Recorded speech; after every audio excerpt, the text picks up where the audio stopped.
꽤 긴 이야기.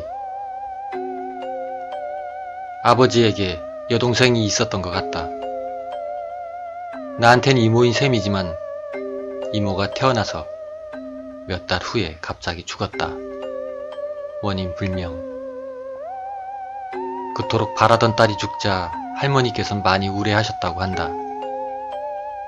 그걸 보다 못한 할아버지께선 할머니에게 인형을 사다 주셨고, 할머니는 그 인형에게 죽은 이모의 이름과 똑같이 아사다라고 지어주셨다. 그리고 매일 옆에 가지고 다니시면서 잠도 함께 주무셨다고 한다. 그리고 세월이 흘러 내 여동생이 태어났다. 여자아이가 태어나자 할머니께서는 정말로 기뻐하셨다. 부모님께서는 맞벌이라 할머니가 동생을 대신 돌봤다. 그래서 아사다는 할머니의 머리맡에서 불간으로 자리가 바뀌게 되었다. 불간은 조상님께 인사를 하려고 저녁 전에 향을 올리고 술을 따르는 곳으로 이용되고 있었다. 초등학교 고학년 때부터 어둡고 매우 추운 불간이 있는 방에 가서 나는 불단에 합장을 하고 향을 올렸다. 그런데 그때마다 누군가 뒤에 서 있는 듯한 그런 느낌이 들었다. 돌아보면 아무도 없고 평소처럼 핑크 드레스를 입은 아사다가 있을 뿐. 그 당시에는 묘하게 무서웠다. 그래서 난 무심코 "뭐야, 불만이라도 있는 거야?" 라고 말을 하며 아사다를 놀렸다. 거실로 가서 가족에게 "아사다가 나를 훔쳐봤어" 라고 말을 하자 할머니께서 성을 내셨다. 그렇게 화가 난 모습은 이전에도 이후에도 본 적이 없었다. 그래서 할머니와 아버지에게 많이 맞았다. 나는 엉엉 울면서 잘못을 빌었다. 하지만 문제가 일어난 건 며칠 후였다. 그날은 날이 밝았지만 아직 불가는 어두운 상태였다.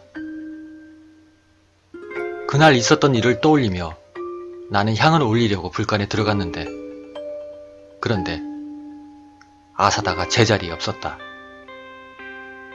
항상 놓여있는 선반에서 떨어진 상태였다.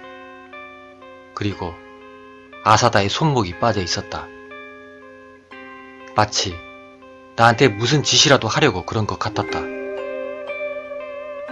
무서워진 나는 가족이 있는 거실로 가니 할머니가 계셨다. 또 이런 말을 하면 혼날지도 모른다고 생각을 했지만 진심으로 무서워 내가 본 그대로 전부 말씀을 드렸다. 그러자 나의 심상치 않은 모습을 보신 할머니도 걱정이 되셨는지 같이 불간으로 가보았다. 그랬더니 이번에는 아사다가 제자리에 있었다. 그리고 손목도 그대로 붙어 있었다. 내가 거짓말을 한 것 같은 분위기가 돼 변명을 하고 있는데, 마침 그때 아버지께서 오셔서 "아, 그건 내가 그런 거야. 화장실 갔다가 다시 원래대로 해놨어" 라고 말씀을 하셨다. 아버지가 범인인가? 나는 내가 잠시나마 범인으로 오해받은 것이 억울해서 울었고, 아버지께서는 그런 내 모습을 보시곤 웃기만 하셨다. 대신 할머니가 나를 위로해 주셨다. 하지만 그날 밤에 할머니께서 주무시는 사이 아버지께서 내 방으로 오셨다. 낮에 그 인형 되돌려 놓은 건 아빠야. 하지만 떨어진 건 아니었어. 아니, 떨어질 수가 없지. 너 거짓말한 건 아니지?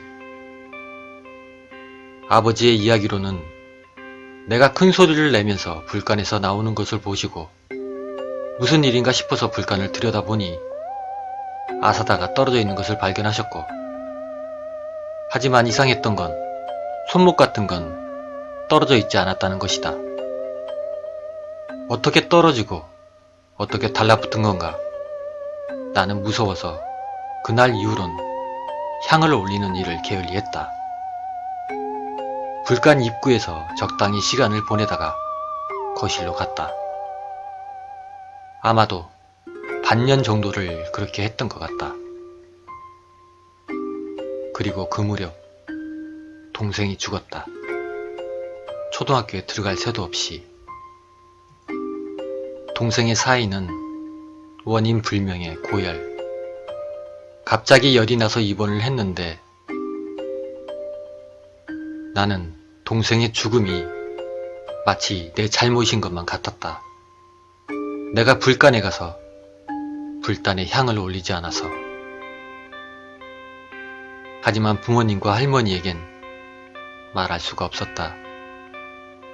그리고 이야기를 들어보니 여동생이 죽기 전에 사다짱, 사다짱 이라며 울었다고 한다.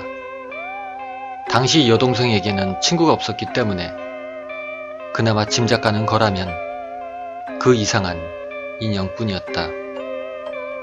내가 전에 겪은 일도 있고 동생이 죽어가며 했던 말도 있어서 어머니께서도 신경이 예민해져 그 인형 갖다 버려요 라고 말하기 시작을 했다. 그래서 여동생의 장례식 동안 집안엔 큰 소란이 있었다. 이 사건으로 아버지와 어머니의 사이가 매우 나빠졌고 어머니께서는 친정으로 돌아가 버리셨다. 아버지께서는 조용히 일을 하셨고 할머니는 매일 밤 아사다를 안고 울었다.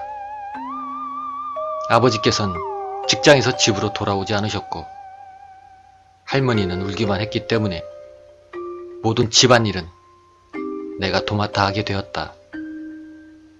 그리고 얼마 후 할머니의 치매가 시작이 되었다.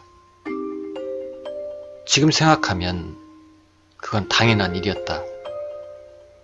밥을 먹거나 혹은 방에 틀어박혀 그 인형만을 끌어안고 울고 울다 지쳐서 피곤하면 자고 그리고 하루는 내가 밥 먹으라고 말을 하자 할머니께서는 밥을 먹고 있다고 말씀을 하셨다. 나는 그럴 리가 없다고 생각을 해 할머니가 있는 곳에 가보니 할머니께서는 뭔가를 먹고 있었다. 할머니, 뭐 먹고 있어? 라고 물으니 밥이라고 말씀을 하셨다. 그래서 자세히 보니 할머니의 입에서 금색의 실이 나오고 있었다. 그리고 손에는 절반 정도 벗겨진 아사다가 있었다. 나는 그때가 가장 무서웠다.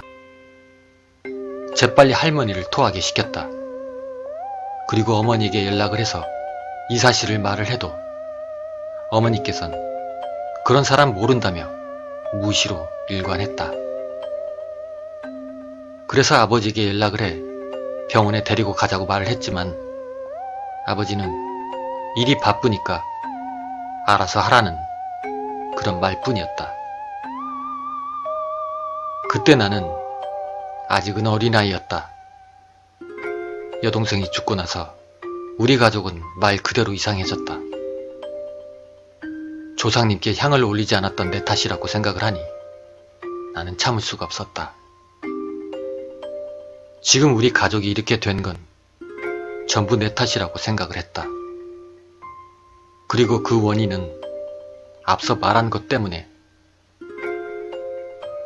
그래서 당시 중학교 입학할 예정이었지만 나는 학교에 가지 않았다.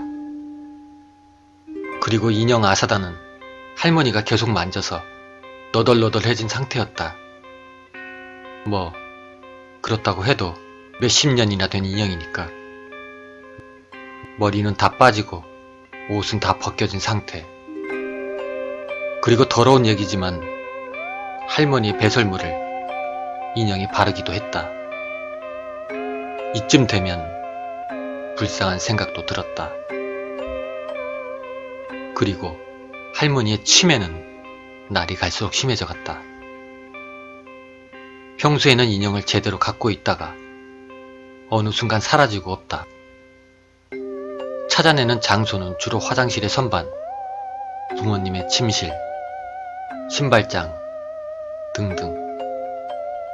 그래서 할머니는 한밤중에 아사다야, 아사다야 라며 찾아다니셨다. 나는 보다 못해 시험 삼아서 내 방에 놔둬보기로 했다. 그리고 어느 날 새벽 3시가 조금 넘은 시각이었다. 할머니가 아사다를 찾는 소리에 나는 잠에서 깼다. 내 방은 위층에 있었고 할머니는 치매가 온 이후로는 내 방에 올라온 적이 없었다. 나는 인형을 가져다 주려고 아사다를 놓아두었던 옷장으로 가서 문을 열었다. 하지만 안에는 아무것도 없었다. 확실히 옷장문을 닫아뒀었는데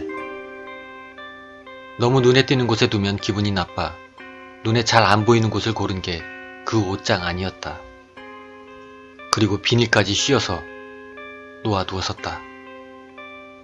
하지만 인형은 없고 비닐만이 그대로 떨어져 있었다. 위험하다. 아사다가. 나는 그대로 패닉에 빠졌다. 그리고 이불 속에서 폭포같이 땀을 흘렸다. 자는 척을 해야 하나? 아니면 일어나서 찾아봐야 하나? 그러자 갑자기 문이 열리는 소리가 들렸다.